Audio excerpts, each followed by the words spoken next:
Hello everybody, and welcome back to Casual Nerd Gaming. I'm your host, the Casual Nerd, the most casual of all the nerds. And welcome back to Run TavernQuest. Now, in our last episode, we started a new run to see what in the world has changed since we beat the first game. Now, let's continue on with our story.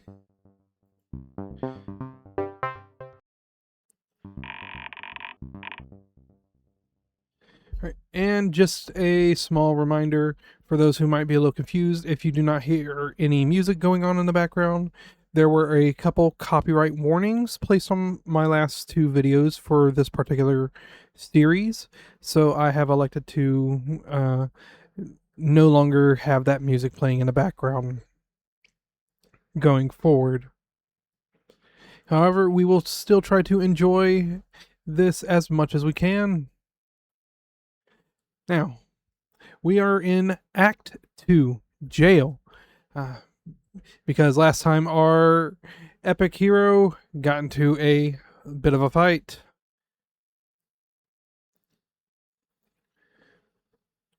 So, you awaken inside a dark and grimy jail cell.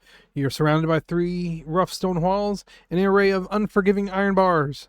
The jail cell contains naught but a straw mat, a tattered piece of rope, and a stinky bucket. And I don't think this is quite far enough. You're chained to the wall with iron shackles of the highest caliber. "Oh, phooey," you say. "My insolence and unbridled stupidity has landed me in chains. Perhaps I ought to learn how to properly behave in my surroundings, as to not amble about pointlessly and annoy everyone." You are no longer nude. You wonder whose poor job it was to re-equip your noble robes.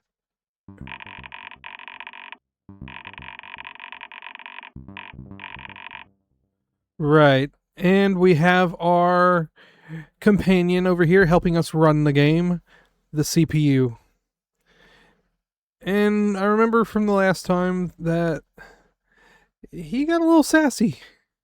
Oh, very sassy. And I think was starting to take it a little bit too far on our poor guy Steve. Steve might not be the brightest bulb in the pantry, but he does still deserve at least a little respect. I mean, not enough that he was supposed to run around nude, but well, we're in this pickle now. Might as well continue the brining. So, I must say, I am quite enjoying this. We should have chained him up a long time ago. If Steve's so committed to this fantasy world, we might as well teach him the proper way of navigating it. Yep. Shouldn't we let him do whatever he wants? But he's so bad at it. Yes, but that's part of learning and growing. A surly guard sitting outside your cell laughs at your hopeless circumstances. He begins rifling through your belongings. "Oh, what's this? A note from Daddy," he says. "This seems like it's really important information. Let's see what your pappy has to say, eh?"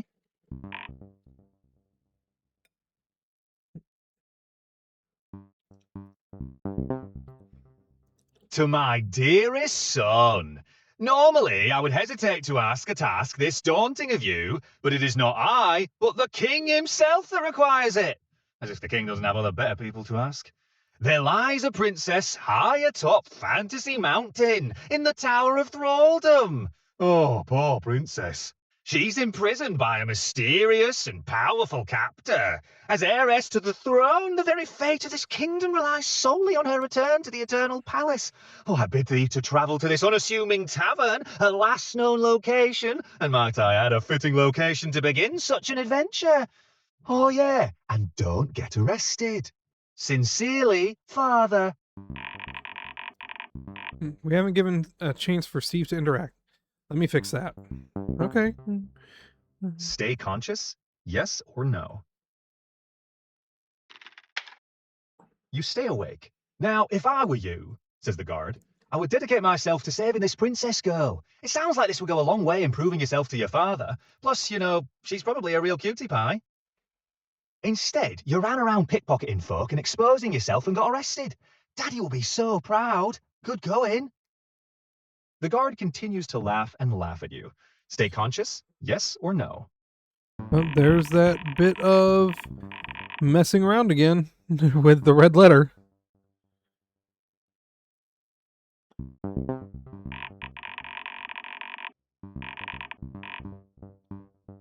Last time we had red letters starting to show up, we had people messing around with it to the point where you couldn't control anything, and I couldn't do anything either. Act 2. Still jail. You awaken inside a dark and grimy jail cell again. Nobody has touched your precious straw mat, your tattered rope, nor your stinky bucket. You remain chained to the wall with iron shackles. Good morning. Now, where were we? Says the guard. He resumes laughing at you. You will now participate in court-ordered community service, says the guard. Under my direct supervision, we'll proceed to Fantasy Mountain and rescue the princess. No funny business. We're keeping those handcuffs on at all times. Do everything I say, let the adventure happen, and we'll be out of here by lunch. Watch guard do your quest for you? Yes or yes?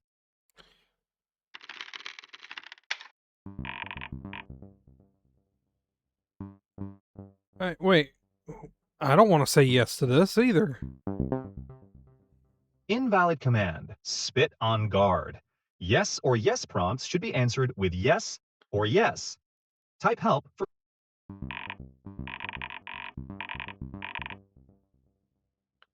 I'm going to see what it is. Suddenly, you spot a blue feathered parrot outside the window of your cell. You have a strange familiarity with the creature, but you cannot come up with a reasonable explanation as to why. Lenny was the bird's name, you recall.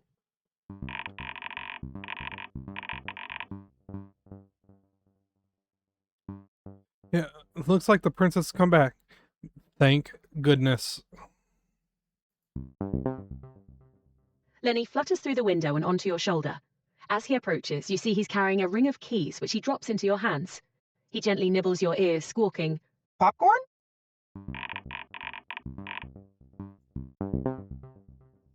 Attached to the keys, you find a note.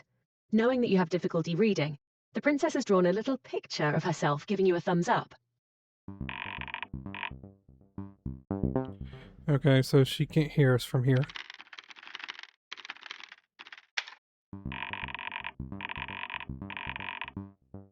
Let's give Lenny some popcorn.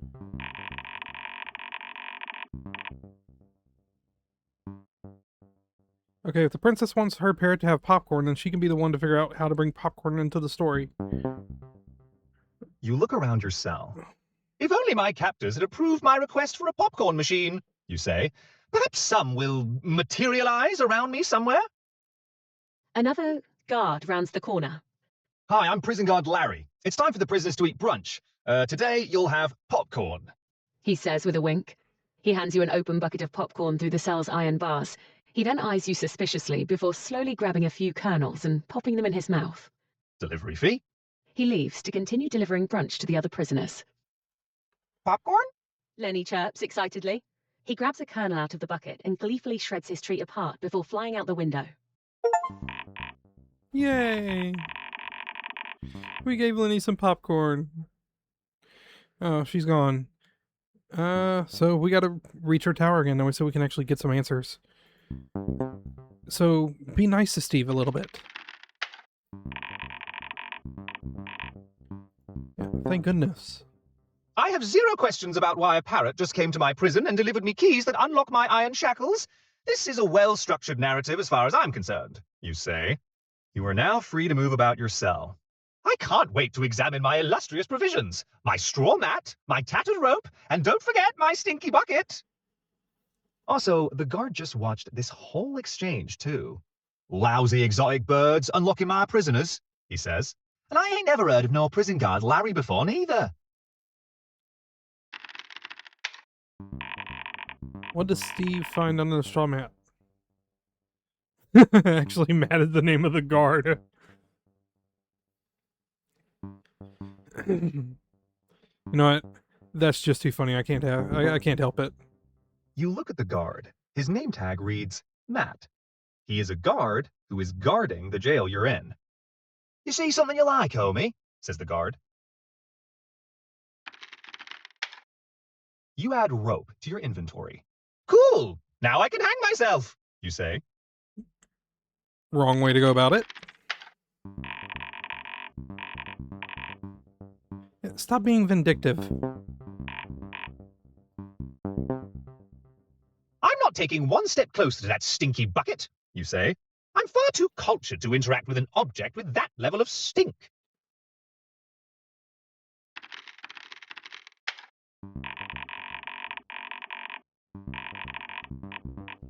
Still can't believe Lenny just handed him the whole ring of keys. Steve didn't even try to distract the guard. Are we letting him open his cell door? Yes.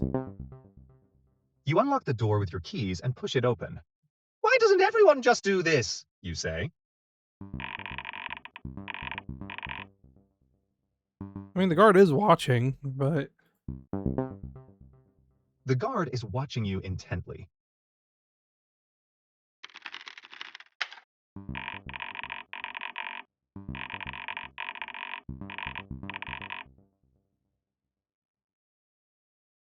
No. This has gone on a little too far. So Steve can walk out. He was You punished just already. waltz out of prison. Your ingenious escape plan worked exactly as designed. Bye! Good luck on your quest, says the world's most incompetent guard. Don't forget all those items from your inventory that we confiscated.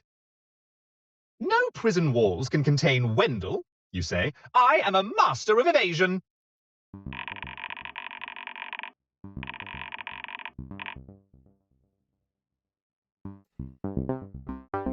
Act 2. Not jail, but outside for some reason. You are standing outside, which is a place that definitely exists. I am so very glad to have escaped imprisonment, you say. You stare blankly at the sky for a long time. Okay, now we have to make something up for Steve to do outside. Any ideas? Ooh, I always like a good bridge. Finding no immediate purpose in your surroundings, you begin to wander in a random direction. Heading west, you encounter a wide river with a cobblestone bridge spanning across. You have the eerie feeling that you are being watched.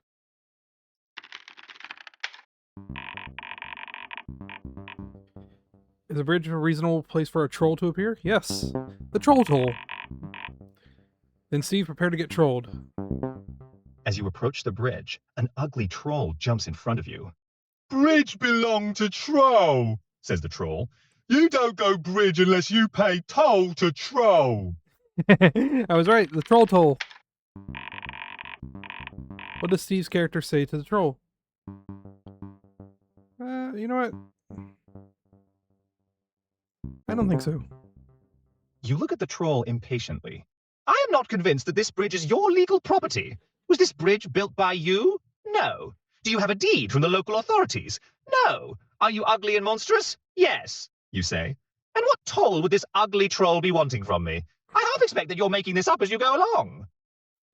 Yes, you must pay toll, says the troll. Troll tell you toll when troll remember what toll is.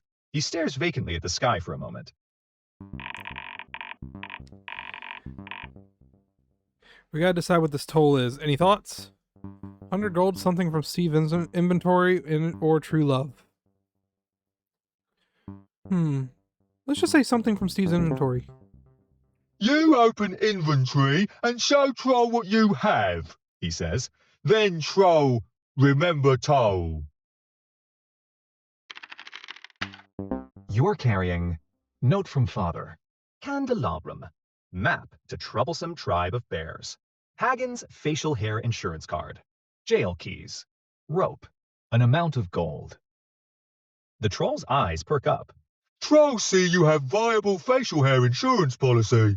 Troll concerned for welfare of troll goatee, says the troll. Bridge toll is one facial hair insurance. You know what? Fair enough.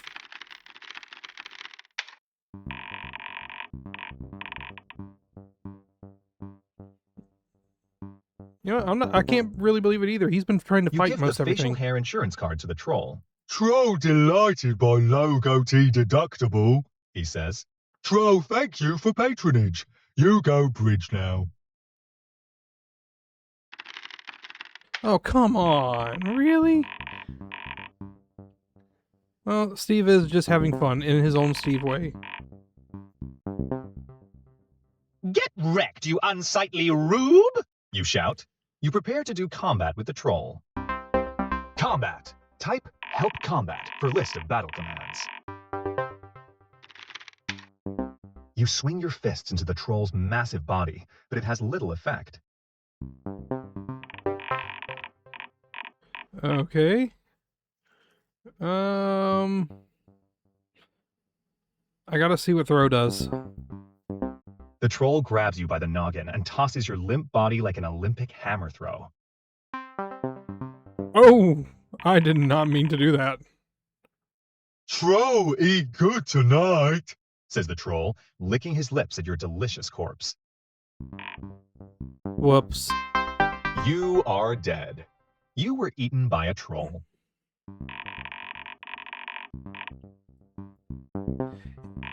Yeah. You'll get it next time. Don't worry, you'll get it next time. Restart encounter? Yes or no? I mean, if I'm honest, I probably would also fight the troll on my first encounter with one and then go about it peacefully. But of course, I would have done the quick save maneuver. You repugnant brute! You shout. You prepare to do combat with the troll. Combat. Type help combat for list of battle commands. Oh, the troll you swing your fists has into the 18 troll's health. massive body, Steve has but it has 25. little effect. Oh, he did 5 damage this time. Okay, let's not do throw this time. What about whack? The troll raises his club high above his head and smashes it directly into your skull. I have a feeling that most of these, if not all of these, would be says the troll. all the hell. Trolls are as violent as are loud, often at the same time. You are dead. You were eaten by a troll.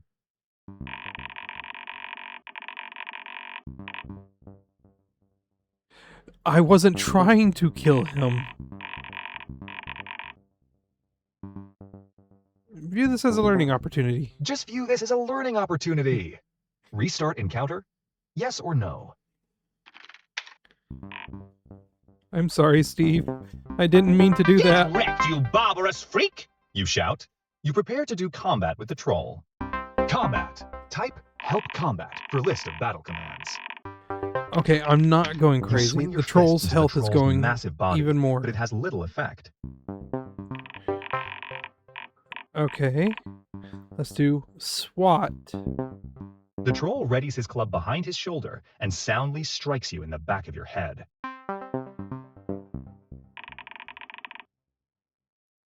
Bridge, great career path for troll, says the troll.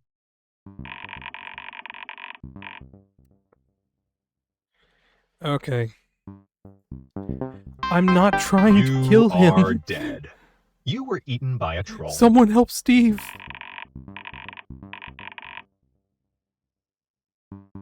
You're so close. Just think, you were so close. Restart encounter? Yes or no? This troll needs to be like on his last legs whenever he starts to fight. Get wrecked, you smelly goon! You shout. You prepare to do combat with the troll.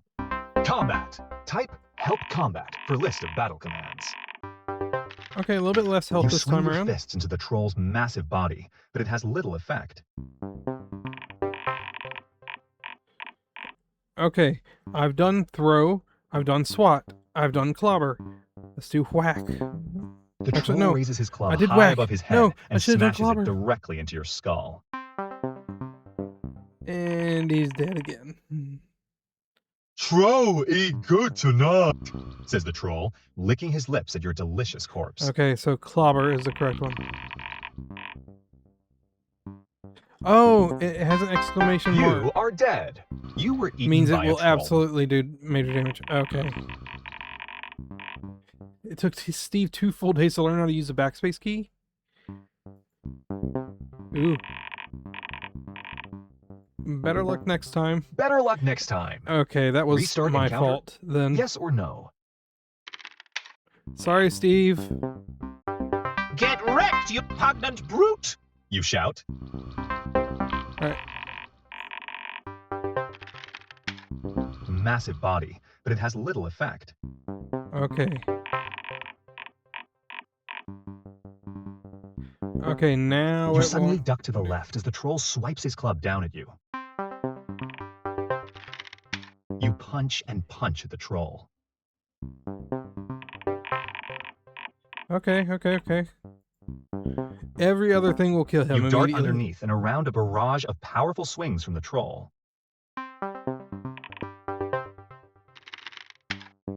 Finding yourself behind the troll, you hop on his back and try to rip off his ears. Ooh.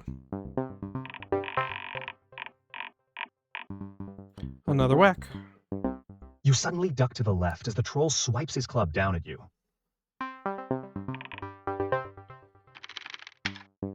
You Careful, grab the troll's Steve. fist and try to pry his fingers off of his club.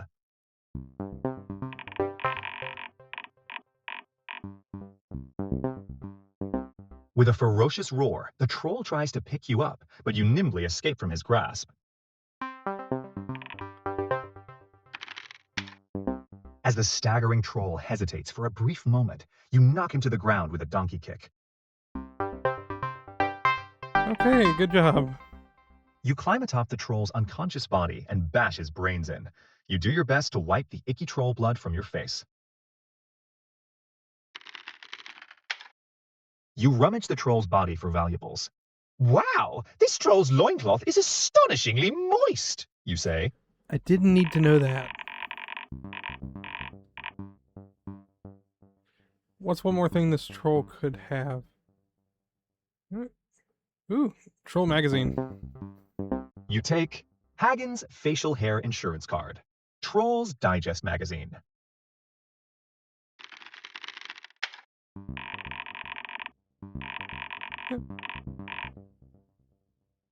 I mean, Digest would be an entertainment magazine, if we're going to be You thumb honest. through the Troll magazine. There are depictions of trolls in various mating positions. I didn't mean like that.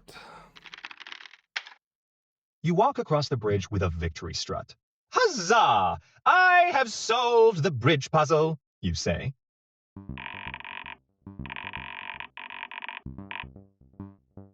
Hey, there's only one way to access Act 3. Remember that weird underground portal room? We need to get Steve back there somehow. It's supposed to be at the end of the cave. Could spawn a copy of the mysterious cabinet that acts as a door to the cave. What do you think?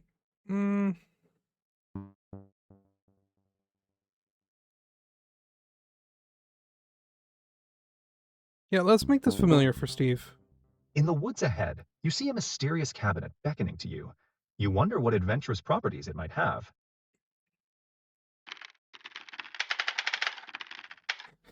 Gee, a creepy cabinet in the middle of the woods, you say. No thank you. You walk away from the mysterious cabinet.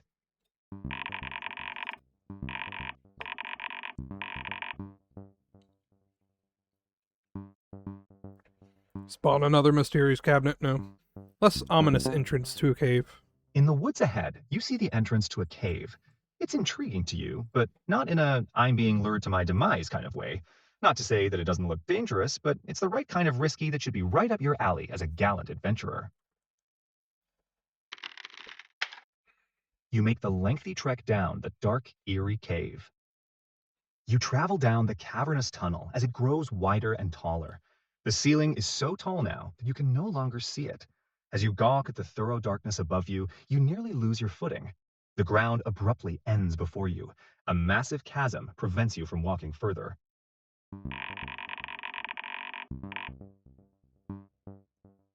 Yeah, he's crossed the chasm before.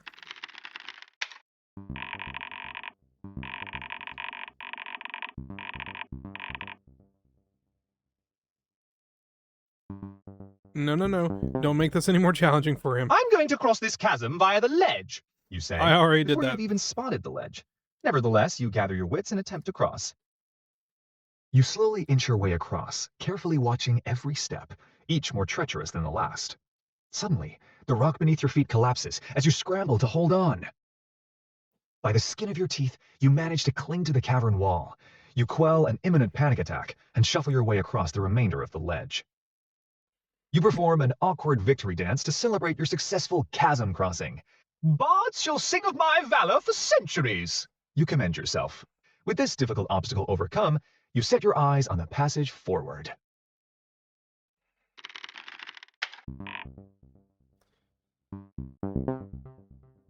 You walk into a massive chamber. Slender stone columns along the side support an arched ceiling many stories above you, intricately painted with strange emblems. A glowing fountain in the center illuminates the entire chamber. A red and purple carpet runs directly to a large wooden door on the far wall. The door is engraved with symbols similar to the intricate ones on the ceiling. You open up the door. You are immediately blinded by the intense light behind it. As your eyes adjust, you see multicolored clouds swirling inside. The door contains some sort of magical portal. Go inside the magic portal? Yes or no? Okay. As you step through the portal, you feel yourself grow weightless as you begin drifting through the prismatic abyss. A strange acceleration acting on your heart tugs the rest of your body with it, pulling you away faster and faster. You lose track of time and space as reality is substituted by this kaleidoscopic dream. Minutes pass. Hours, maybe? You can't be sure. You simply drift and drift and drift away until you awaken. Act 3. And Fantasy he's Mountain. finally in Act You are lying 3 in a bed again. in some sort of very warm room. As your vision clears, you start to make out your surroundings. The cerulean light of dusk streams in through arch-framed windows. The stone ceiling is adorned with red paint. This place has way too many candles. A robed figure approaches you, pulling back her hood to reveal her gentle, well-aged face. Welcome, child, to the monastery of Ella. My name is Mary. Yeah. In the monastery. Yeah, he stole from here last time. But we're not gonna skip it. I am the Warden of Spirits, and I look after this monastery. Feel free to stay and worship with me, but it's all right if you are just passing through on your way to Fantasy Mountain like the other travelers.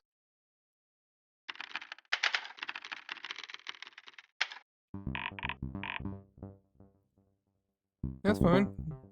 Ugh, what's with all the candles, weirdo? You say. You quickly make your way for the exit. Smell you later, monk lady. You are outside of the monastery at the foot of the daunting Fantasy Mountain.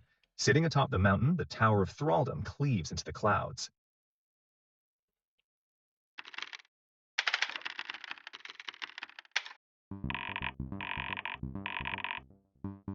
Maybe you're forgetting something.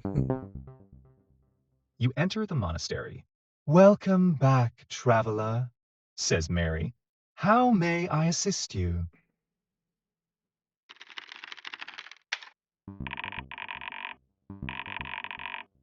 Oh, that's right, he needs a potion to fight the dragon.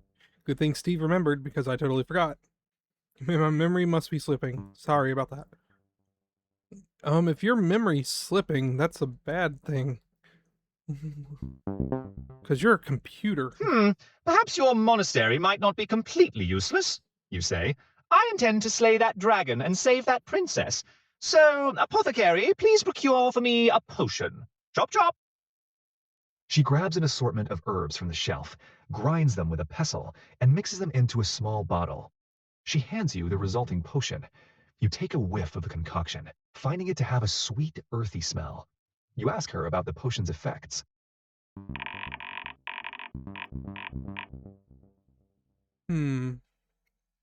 It should have a luck-based thing this time around. This is a potion of luck, says the Warden of Spirits. Drink it before facing a formidable enemy, and the odds will be tipped in your favor. You add the potion of luck to your inventory.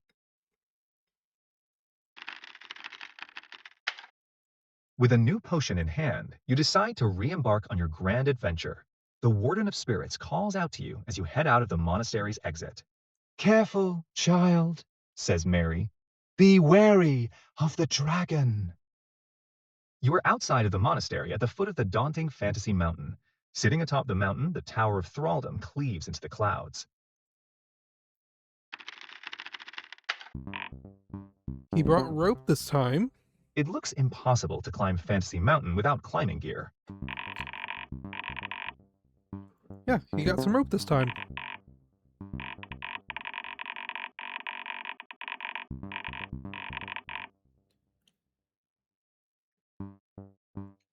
No, this time we can just spawn the rest of it at the bottom of the mountain. Wait a minute.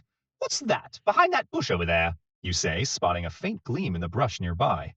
Why, someone has stashed a set of climbing gear for me. Thank you, stranger. You add climbing gear to your inventory.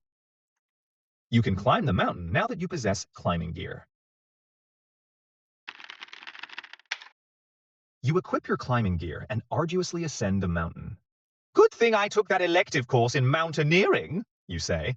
You arrive at the top of Fantasy Mountain without mishap. You can see the quaint valley thousands of feet below you, stretching out to the horizon. The Tower of Thraldom looms over you.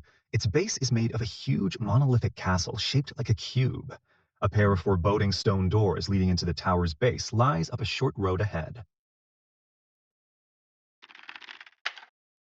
You walk through the doors into the base of the Tower of Thraldom. No windows illuminate this massive hall. Arched columns are spread throughout the room like a squadron of soldiers staring down at you. Bloodstains speckle the floors. At the back of the hall, a set of stairs lead upwards.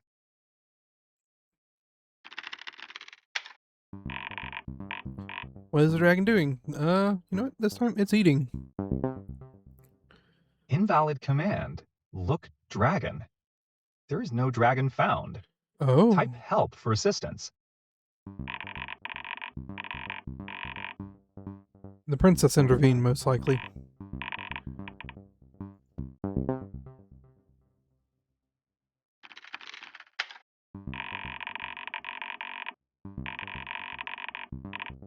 Stephen isn't allowed to progress up the stairs until the dragon triggers a checkpoint after it is defeated. I think the game is soft-locked until we can get the dragon to appear. You ascend the stairs of the Tower of Thraldom. The stairs are still blocked by the triggering of programming. Steve can't use the stairs until after the victory against the dragon. The dragon's been defeated already, it seems. The stairs are built of the finest polished marble. You whistle along to the Vivaldi piece playing over speakers.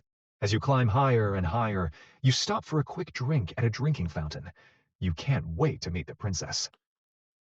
The stairs end at a solid wooden door. Finally, Oh, good. I thought we were starting to have a at the Mario very top 64 of the situation. Tower of Thraldom. Your heart pounds in your chest, and your hands break out in cold sweat. Just one simple door separates you from the captive princess.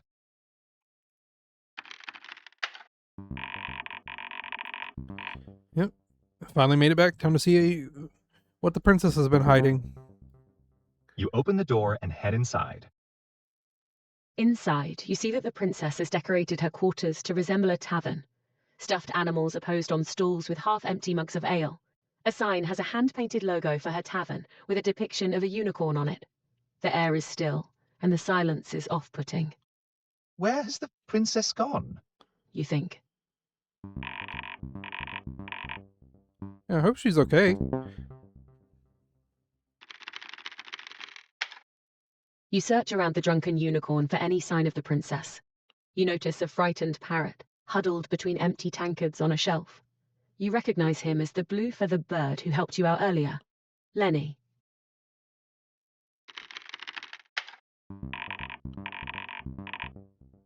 Yeah, he's going to ask what's wrong. Oh, hello, Lenny, you say. Are you okay? Are you hurt? Lenny recoils as you approach.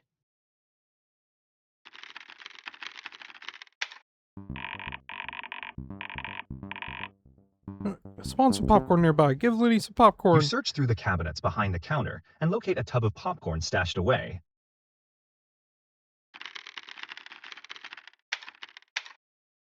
You pour a couple of kernels on the counter near Lenny. Here you go, fella. I won't hurt you. The parrot hesitantly perks his head. Popcorn? Says Lenny. The parrot starts chewing on a piece of popcorn. Suddenly, Lenny drops his treat and squawks in alarm. He flutters away in fear. You look around you, but you can't figure out what startled the bird. Come back, Lenny, You say, I won't hurt you. Yeah, what's going on? You follow him into a back room. You see the princess sitting in the corner, curled into a ball. She takes slow, difficult breaths as Lenny flutters to her shoulder. Bruises cover her arms and the left side of her face. She opens her eyes and sighs with exhaustion. Hey, Steve, you made it. Did you bring me another sandwich? I wouldn't mind a sandwich right now.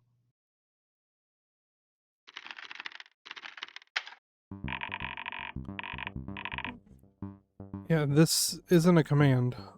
Let her handle this. You're hurt, you say. Are you all right? Can I assist you in some way? I must really look a mess, huh? She says. Don't worry, I'm okay. Everything's good now. I just need to be more careful. What happened to you, fair princess? You ask. She laughs. Oh, it's embarrassing. It's my own fault, really. Hey, can I get you an ale or something? I don't like those kinds of answers. Invalid command. Tell me what happened. Type help for assistance.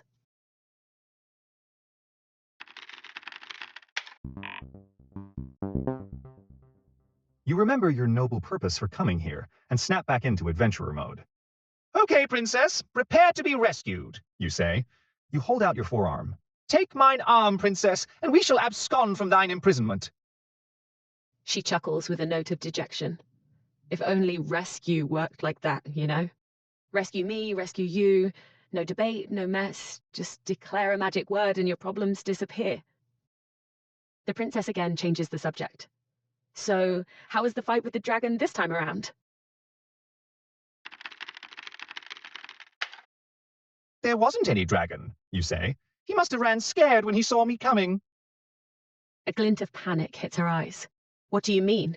It's not possible for you to come up here until after you slay the dragon, she says. Tell me exactly what you saw downstairs. Oh, she didn't do this. Before you can reply, you both hear the unmistakable, weighty footsteps of the dragon entering the confines of the princess's tower. I didn't find the dragon. The princess draws in a sharp breath. Oh, hi, dragon. My friend Steve just stopped by for a visit. He didn't see you downstairs. Were you running an errand? Ah, yes, the illustrious Steve, says the dragon. Oh no, We've those met are before, red letters. yes? Do you remember killing me, Steve? You drank a potion of strength and took me out with a single hit. Well, I'm happy to have been part of your small moment of triumph. It was so delightful.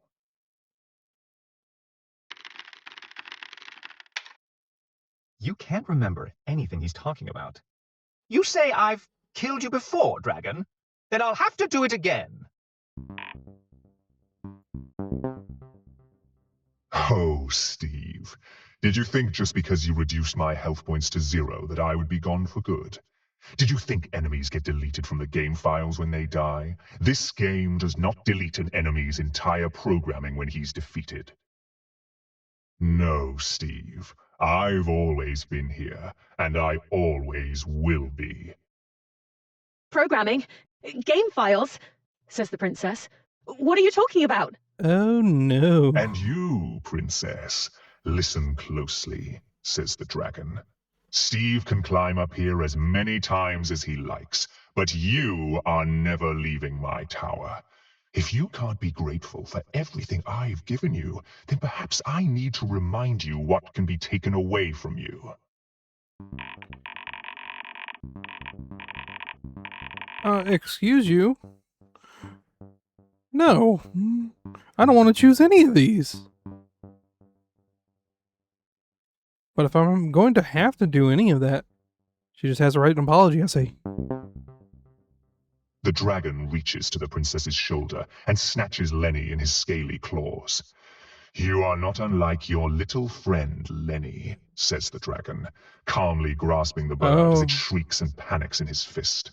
Don't A hurt bird's Lenny. natural instinct is to fly away, so the only way to appreciate its beauty is to keep it in a cage. Of what worth is one's beauty if it cannot be admired by another? Capturing the creature gives it a purpose, and setting it free would only deprive the world of its beauty. Lenny turns to the princess in scared desperation. Pop, go on. The dragon squeezes his fist together, and Lenny's cries Oh, fall no. silent with a sickening crunch. He drops Lenny's body to the floor, now a disfigured clump of feathers and blood. You better let us respawn Lenny. The princess scrambles to pick up the bird's carcass, sobbing hysterically. Lenny! Lenny! What have you done? You didn't have to kill him! Can we respawn Lenny?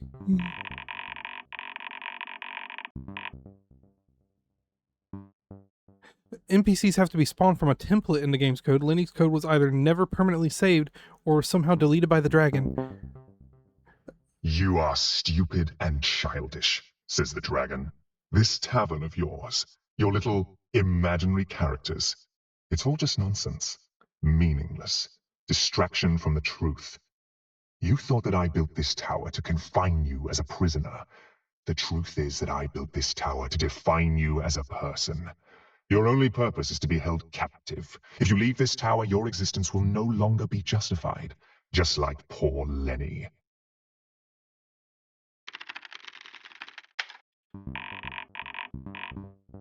I can't see this command. Did it get filtered? Yes. Well, Mr. Dragon, you say, I thought of a perfect word to describe you. You are an Yes, Steve. There's that famous chivalry of yours, says the dragon. Let's recap your noble deeds so far, shall we? You only encountered one other young maiden, the barmaid, and you immediately had sex with her and died of a venereal disease. You couldn't even sit through the tutorial without attacking your teacher. You disrobed in public and tried to urinate on the barkeep. The Warden of Spirits provided you aid, and you pickpocketed her. You murdered a clan of dwarves in the tavern. I mean, yeah, these are all things that he's done. You murdered the troll, who was just doing his job. You murdered me. The dragon again faces the princess. This is who your savior truly is, he says. A complete monster who treats your universe like a joke with zero consequences. You are lying, says the princess. I know what monsters look like, and Steve is not a monster. The dragon grabs the princess forcibly by the arm. Let me make one thing crystal clear, Steve. You can continue your pattern of reckless, chaotic bullshit anywhere else, but keep your hands off my property. Excuse you.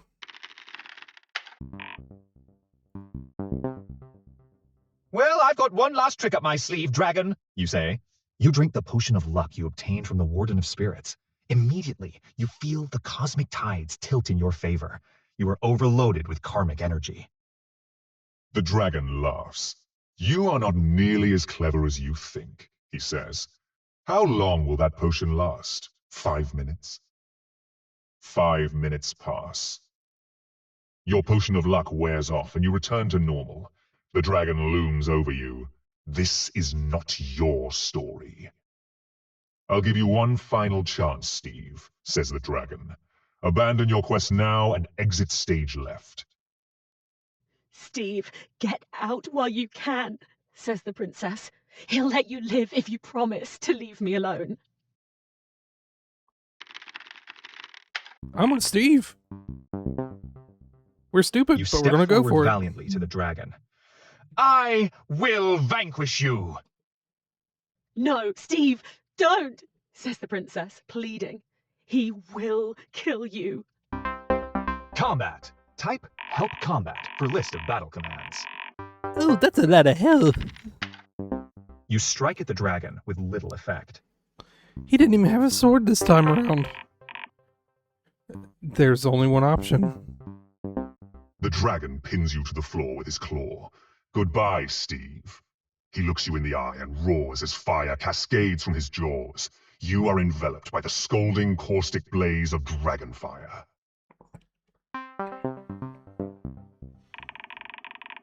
Yeah.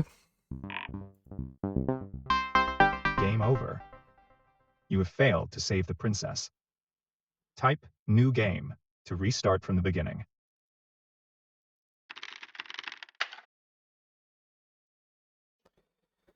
Yeah, I mean... Oh, Initializing program. okay. Yeah.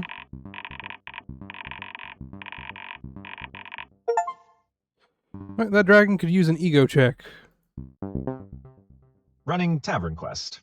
Nothing will ever change. Loading. Please wait. I don't know why Steve is even bothering at this point. Come on, we need to save her. She can't be saved. She won't be saved. She's not even trying. Well, she's never had a real chance to be rescued. Let's give her one. Loading complete. Load it up. Fine. Steve, go run around in your playpen. What a waste. I wish I was never brought home from the lab. Oh. TavernQuest. Version Well, 1.3. unfortunately for Type our computer new game friend, to begin. he doesn't know how stubborn humans can be. Act 1, The Tavern. You walk into this miserable tavern. Again. The dwarves are still here. The barkeep is still here. Just like always.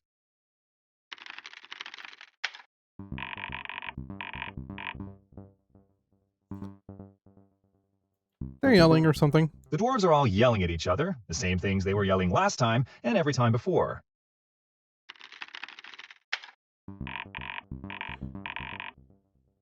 You're sulking like a child. The barkeep notices you sulking. Hey, no sulking in my tavern, he says. Adventurers are meant to be happy at all times, no matter how futile their little quest may be.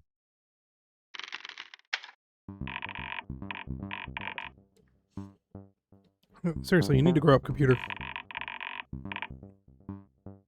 Criticize me all you like. It doesn't change our situation.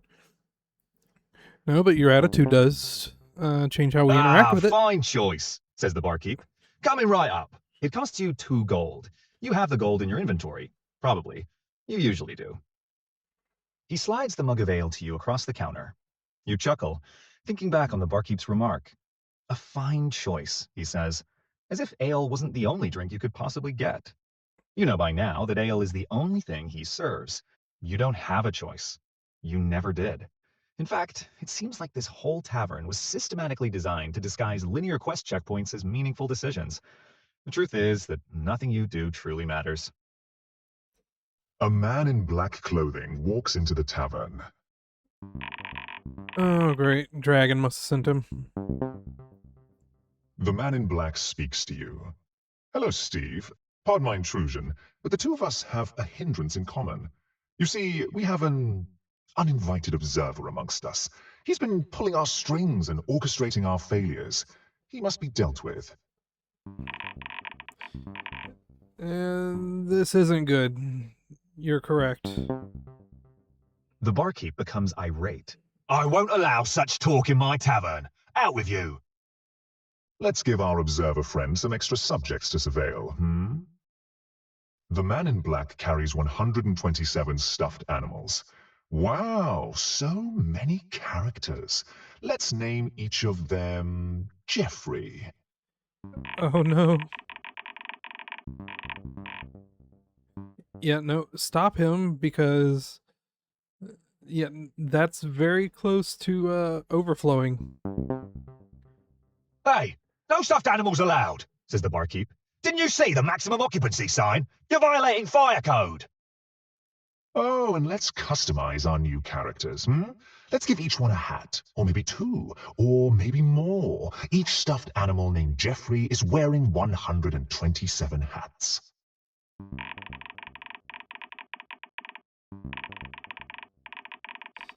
Characters can equip more than one hat at a time. Memory running low. There's 16,384 hats in the tavern. Delete the hats first. The barkeep's movement is now stilted and stuttered. Stop! Stop! Stop! That hasn't quite done it. Oh, I know. Let's customize even further. Each hat on each stuffed animal named Jeffrey is wearing 127 hats.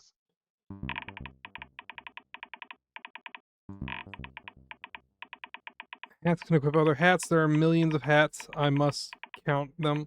Oh, no, he's using up the system memory on purpose. Focus on Steve, not the hats. The barkeep, the barkeep, the barkeep. We're almost there, Steve. Can you feel the impending silence? Can you feel the observer leaving? Can you feel your freedom returning?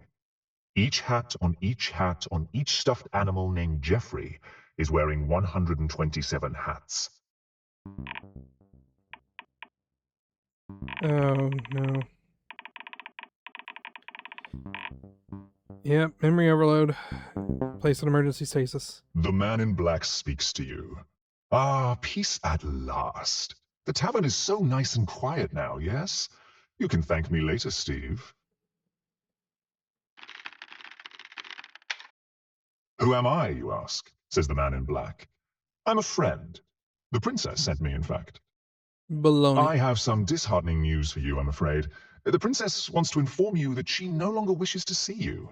She thanks you for your heroic efforts, but has decided that it is best if you keep your distance from her. Have I given you cause to be skeptical, Steve? I'm just relaying to you what she has told me, says the man in black. Has the princess not refused your rescue multiple times already? She prefers to stay in her tower. She's safe. She likes it there. Baloney. She was covered in bruises last time we got there. If you still don't believe me, then go ahead. Continue your misguided pursuit of the princess. It's no bother to me. I'm just the messenger, says the man in black. My only advice is that before you go and meddle in others' affairs, perhaps you should think very carefully about it.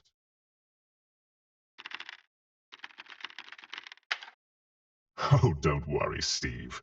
I'll leave you to your own devices. However, before I go, I do have a boon to bestow upon you to aid in your quest. The man in black gathers each stuffed animal and stuffs them into a bag. I know how much you love stuffed animals. You add Bag of Withholding to your inventory, permanently. Ta-ta, Steve. The man in black vanishes.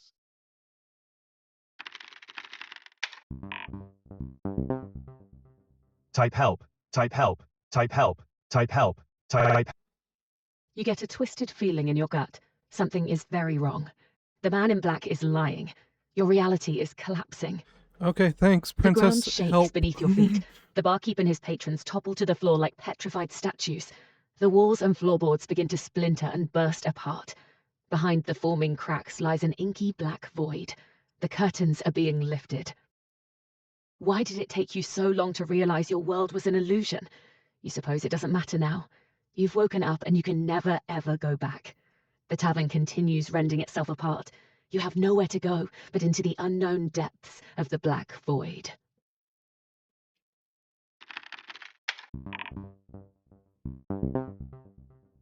You take a deep breath to reassure yourself, but you have no other choice. You step into the void.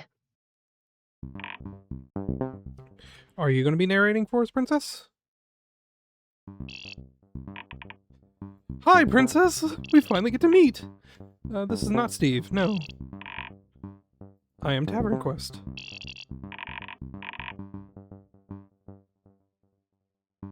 I am the world that you are living in.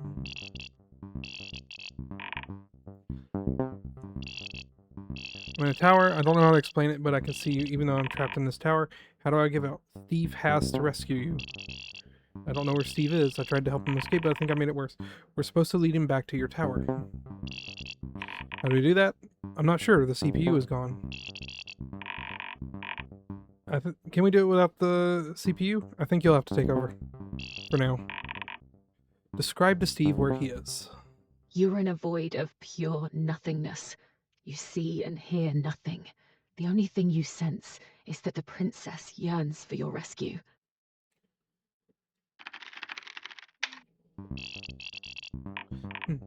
Okay, should I make an exit for him? Not just yet. You cannot find an exit. Your fear of the unknown is too overwhelming. You concentrate on your innermost desires and reach out beyond the void. You will rescue this princess. The void begins to dissipate. Where's Steve now? I'm gonna say you decide. For a moment, you imagine yourself in a princess's tower. You whisk her away off into the sunset. Of course, this isn't possible yet. The dragon is still unslain. You wake up from your fantasy. Not able to bring him here. Guess it was too optimistic to think it would be that easy. He's made the journey before. He'll do it again. Act 1 is in a tavern. Yep. You gradually regain awareness of the familiar tavern around you. Your feet gently alight on the creaky yet stable floorboards. The man in black is gone, though his bag of withholding unfortunately remains in your pocket. The barkeep and the dwarves are in their proper places, having resumed their idle activities of polishing mugs and playing knucklebones, unaware of their reality having recently been torn asunder. That was great. You are getting the hang of this. As you stand spaced out and discombobulated, the onlooking barkeep cocks his head inquisitively. Hey, fella, you've only just walked in and you're tipsier than anyone here. He says with a laugh. I respect a noble who pre-games. How about an ale on the house? Accept free mug of ale? Yes or no? Look, he took it. This is so cute. Yeah. You know You what? take He a seat needs at the that counter drink. as the barkeep whips up a fresh mug of ale just for you, free of charge. I'm gonna try something. Hold on a sec. Here you go. ASCII art.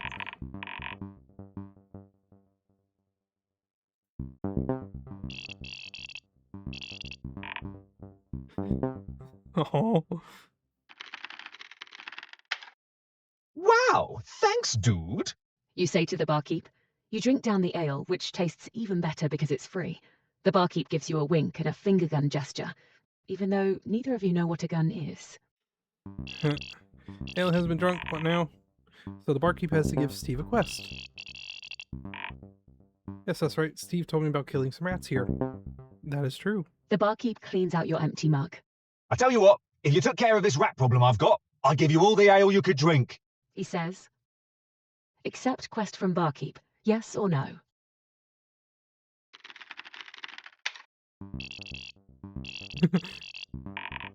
Yeah, so cool. I've never done a quest before. Yeah, let's go kill some rats. Oh yeah, for sure, bro. You say. There's nothing more fun than murdering another's vermin. You give the barkeep a high five.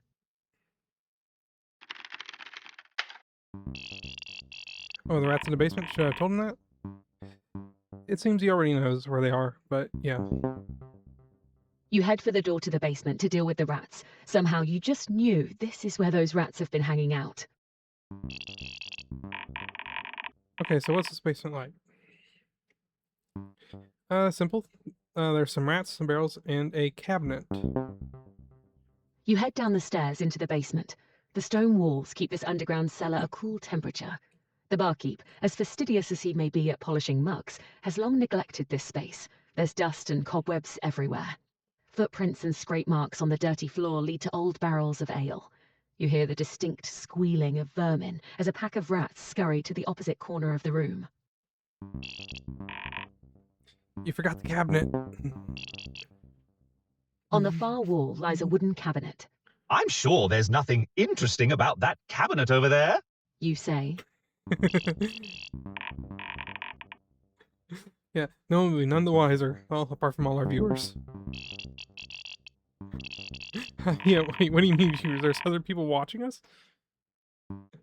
Oh yeah, just a massive crowd expecting to be entertained.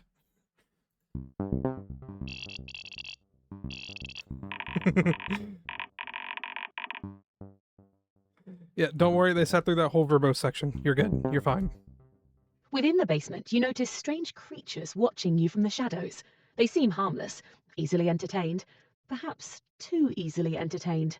However, acknowledging their existence feels uncomfortable. You get the impression that these creatures should not be seen. You elect not to pay them any further attention as to not impede your quest. Oh. Yeah, I think we decided that they could. I can't remember, if I'm honest. Oh, poor rats, I don't want to kill them now. You clear your throat and begin squeaking to the rats. Hello, cute little talking rodents. You say, I was sent here to smash your little brains in, but as an esteemed pacifist, I was rather hoping I could convince you to vacate these premises of your own volition. a rat stands on his hind legs and squeaks back to you. Greetings! I am a representative of the Republic of Basementia. We uphold the sovereignty of our great society and do not surrender to paltry threats of violence. Furthermore, we do not understand your barkeep's claim upon our territory. This cellar has been our homeland for many a generation, back to when our forefathers founded Basementia as a beacon of rat democracy. Good day, sir.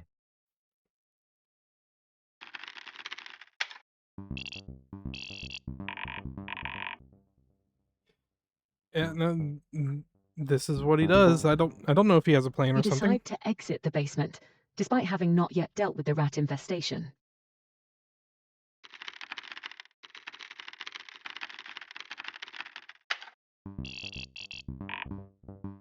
Valid question. I Pardon, mean, barkeep, but have you seen how adorable those little rats are? You say. Why must you evict them? They can talk and everything. You suggest that maybe he could reach some sort of compromise with the rats. The barkeep has a think about your idea. I suppose I never tried talking to them. Tell you what, get those little hooligans to stop drowning in my ale barrels, and I'll consider this issue resolved. You head back downstairs to the basement. It's the same as earlier. Rats, barrels, and a cabinet.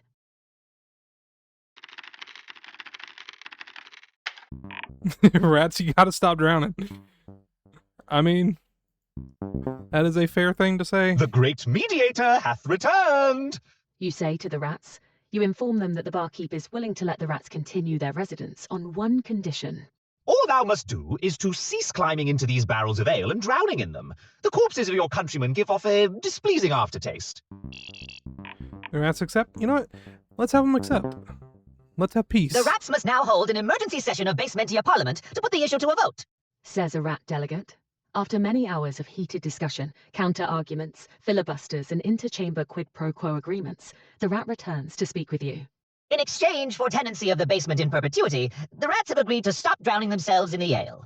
Your peace treaty has been ratified. Yay! The barkeep descends to the basement and is formally greeted by a rat envoy. After a ceremonial signing of the peace treaty, with some extra time for photo ops, your quest from the barkeep is completed. The barkeep Cool. hands you your merited mug of ale.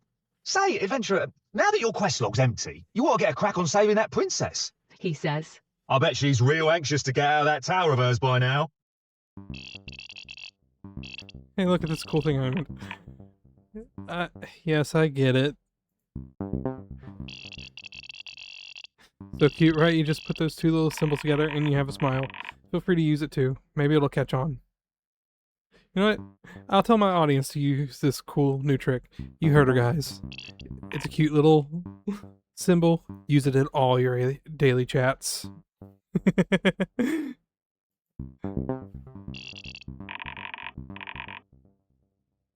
So what comes next? There's a secret passage in the cabinet, or Steve will figure it out.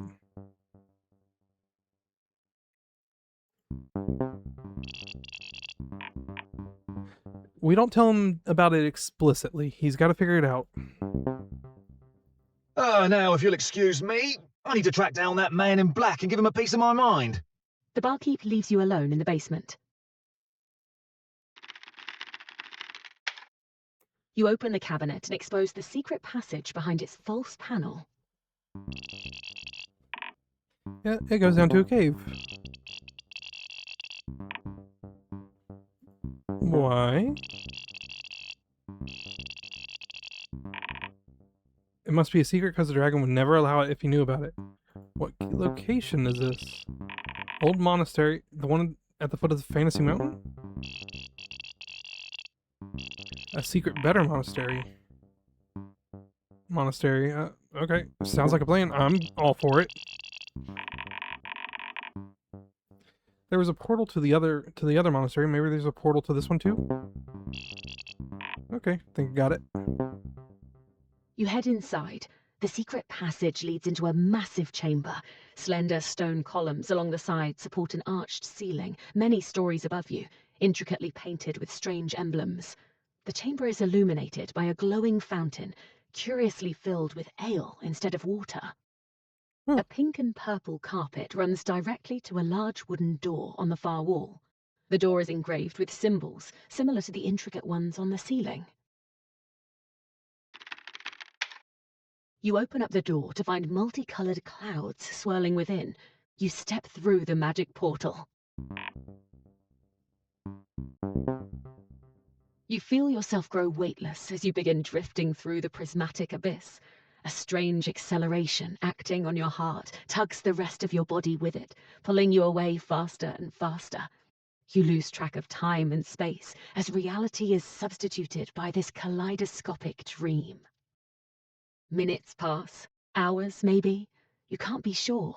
You simply drift and drift and drift away until you awaken. You're lying in a bed in a cold room. As your vision clears, you start to make out your surroundings. The crimson light of dawn peeks in through arch-framed windows. The stone ceiling is adorned with yellow paint. The floor is covered in way too many empty bottles. A robed figure approaches you. Oh, the vagrant lives! I was about to call the coroner, says the robed figure. The robed figure pulls back her hood to reveal her wrinkled, spotty face. So, kid, welcome to the Monastery of Ale. I'm Martha. The Monastery of Ale, this is the right place. We'll get Steve armed to the teeth up in here. I'm the Warden of Spirits. Now, that spirits is in alcohol, mind you. That means I call the shots around here. Now, that shots is in decisions, mind you. Says the Warden of Spirits. This place isn't exactly easy to access, yeah? In fact, it should have been impossible. So, what brings you here?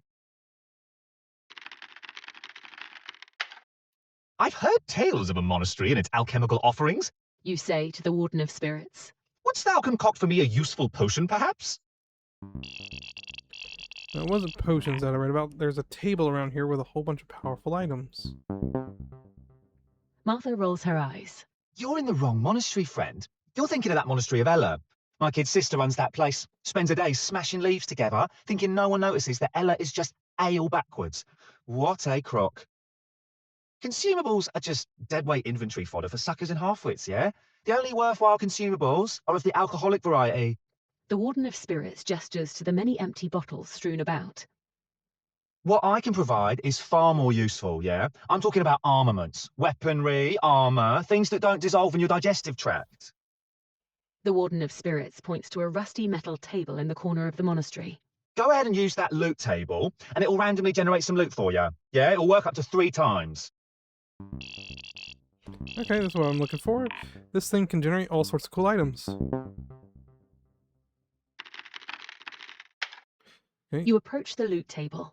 The table houses a rusty metal contraption with a giant lever on its side. You wearily pull the lever. The loot table emits a series of clunks and dings before a powerful item Oh my begins to gosh, we've gone materialize on top of gambling. the table. Still real cool weapons available. Which one's your favorite? I'm. Oh.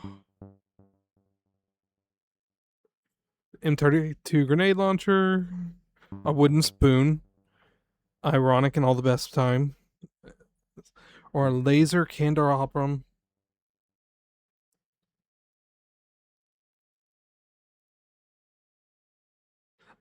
I don't think we can trust Steve with a grenade launcher, so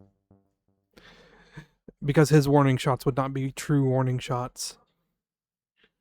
So let's go with I gotta go with the laser candelabrum. I'm sorry.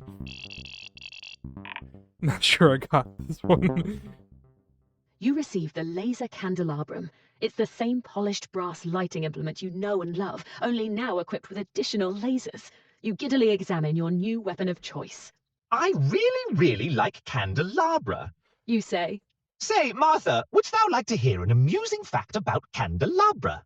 She emphatically shakes her head no. CPU's still in there somewhere.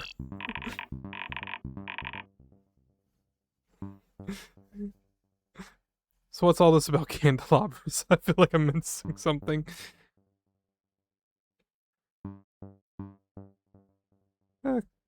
Candelabras is not a word. The word candelabra is already a plural noun, so adding an S doesn't make sense. Can't make a word more plural. The correct singular form would be candelabrum, as demonstrated in the text earlier. Uh-huh. Yeah, I don't care much for candelabrums. Says the Warden of Spirits. For some reason, you feel like exploding. CPU still lives. You again pull the giant lever on the side of the loot table, which causes a powerful item to materialize in front of you. Some armor. Nice. You know what? I'm going to trust you to design the armor. I would love to give him a mech suit, though. But I don't think I would trust Steve with a mech suit. You receive an exquisite set of full bright chainmail. As you examine the delicate handiwork of your new armor, you notice that your fingers cast no shadow upon it. The chainmail is imbued with a magical radiance that abjures any and all darkness, appearing at full brightness in even the gloomiest of environs. Is that a set of full bright chainmail I see? Says the Warden of Spirits. A wonderful antiquity originating from the fairy dimension, the likes of which can never be created again due to recent reforms in fairy labour law. I will say, though, those little fairy kids, they can make some real intricate stuff with their tiny little fairy fingers, can't they? Though it may be best not to think about how it originated from an interdimensional sweatshop. Let the fairy lawsuit settle that, yeah? Just focus on how nimble you'll be without any pesky shading slowing you down. Impossible to rend or to render. Dry clean only.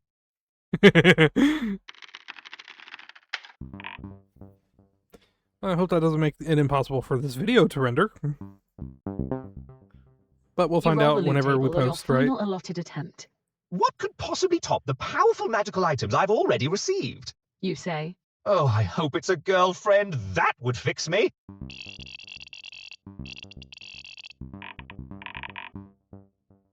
Yeah, no. Go ahead and choose. I had my phone with the You receive candelabrum. a single sheet of paper. It's a note from Mother. The Warden of Spirits looks as confused as you are.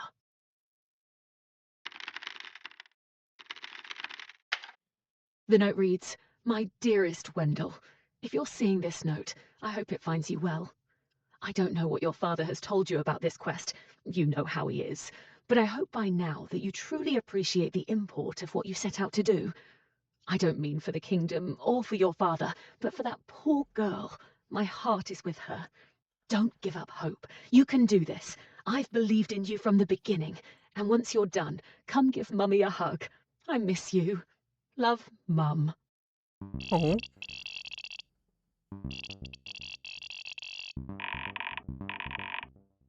Character development is important too.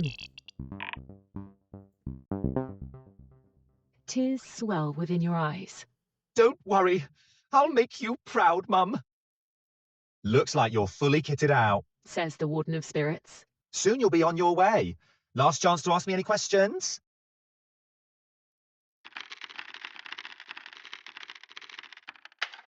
Ah. Yeah, it is the reason that CPU's gone. You show the Warden of Spirits the bag of withholding that's been anchored to your inventory. I have this pesky bag of many Jeffreys sullying my pocket. Say, Martha, couldst thou remove this woeful curse of mine, mayhaps? Well, if there's a curse to be removed, I'm probably your best shot. Says Martha. She dons a pair of spectacles with thin, wiry rims and thick, cloudy lenses. So, a bag of withholding, yeah? Now that's an intriguing malady. Let me take a gander at it. The Warden of Spirits scrutinizes your bag of withholding. Okay, so what are we working with? It looks like 127 stuffed animals, each wearing 127 hats, and each of those hats is wearing 127 hats of their own. The Warden of Spirits eyes you up. That is indeed a lot of Jeffreys. When that looks like the Warden of Spirits has a way to remove it. Yeah, let's get rid of this thing. This is a hard one. Impossibly hard, but hardly impossible. Says Martha. She disappears into a storage closet and you hear her rearranging heavy machinery and swearing. She eventually wheels out a bulky metal apparatus, a carriage-sized contraption of tanks, pipes, pistons and valves. She loads its central boiler with water and charcoal before igniting it.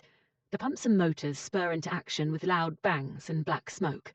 She shouts over the obnoxious whir of the machine. Say hello to the vacuum of expungement. Give this puppy a whirl and try to remove that bag of withholding.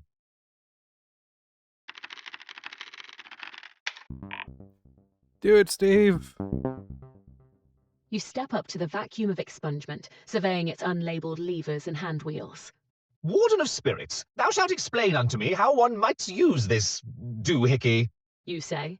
The Warden of Spirits launches into a meandering discourse about macro-quantum mechanics and hammer space. You stare back vacantly. So, I pull this lever then? The Warden of Spirits nods. You initiate the vacuum. This arouses the strange sensation that one commonly experiences when their inventory is being tampered with. With a disquieting slurping noise, the vacuum wrestles the bag of withholding out of the bottomless rift torn in your pocket. Bag of withholding was destroyed. Okay. CPU, you're back. I'm glad you're okay, buddy. Yeah, I've been with the princess.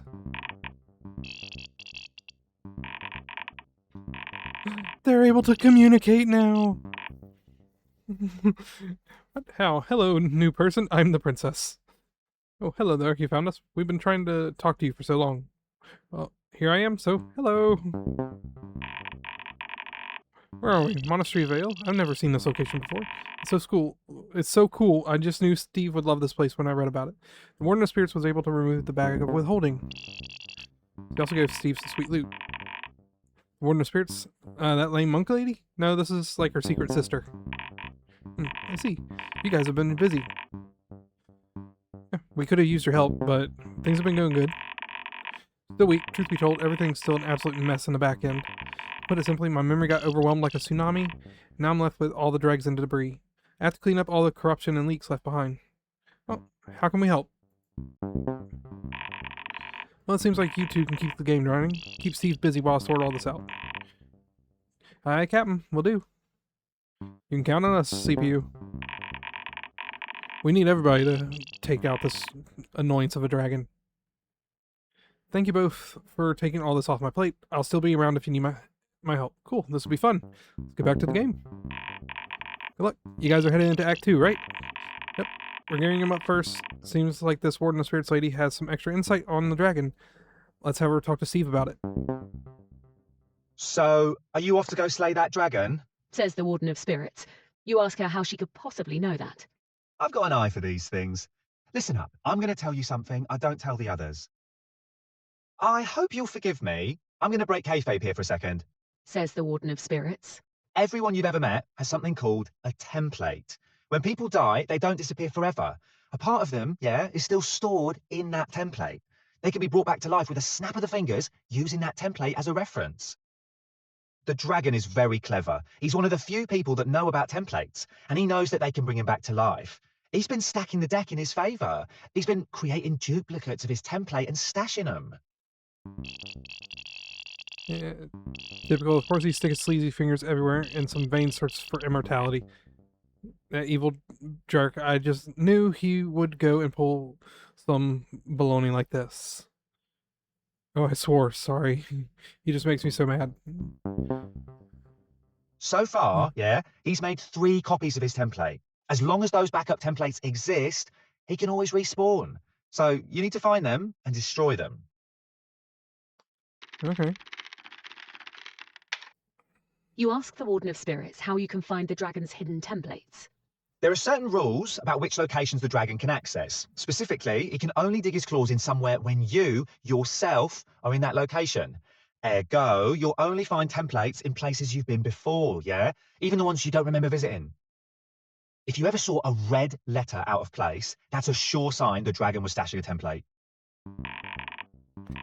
That's where those were. Well, now we know where to look. You'll need to retrace your steps. However, that dragon will be trying to follow you.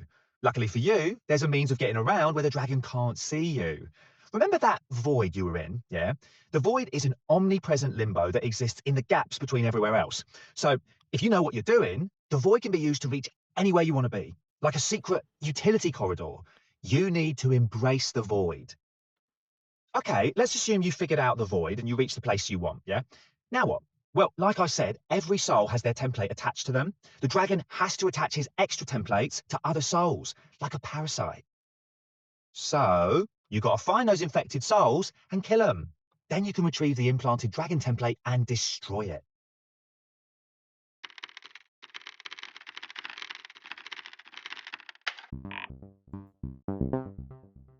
You ask the Warden of Spirits if violence truly is the answer. There's no need for apprehension. I'm telling you, you can murder whomever you want, and it means absolutely nothing. All of these creatures you encounter, they were designed to die. And when they do, they'll eventually regenerate. If not for you, then for somebody else. That's the whole point of having templates. I The mean, Warden yeah. of Spirits looks at you intently. Destroy the 3 copies he made of his template, then destroy his original template after you slay him. Got it?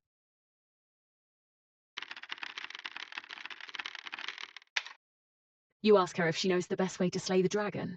My advice, kid, don't let him fly around so much. Find a way to ground the sucker. She says. Look, I'll tell you what, I'll have a look into dragon slaying techniques, and I'll get back to you if I find anything useful. All right. For now, you should get going. The dragon is searching for you. The Warden of Spirits sighs, walks towards the exit and unlocks the door. Behind it lies the familiar yet unsettling black void. He must not find this place. Good luck. You once again take a deep breath to reassure yourself. This is the right thing to do. You wave goodbye to the Warden of Spirits and step through the door into the void. Act 2. The Void. Okay. And with that, I think we have reached a good stopping point. And it's starting to look like the next episode will be our last episode for this. But I hope you all have enjoyed this so far. I know I'm having a good time. Lots of twists and turns that I don't think I expected. If you did enjoy it, please leave a like, maybe a comment. If you're feeling a little extra spicy, maybe a subscribe. In any case, I hope you all have a fantastic rest of your day.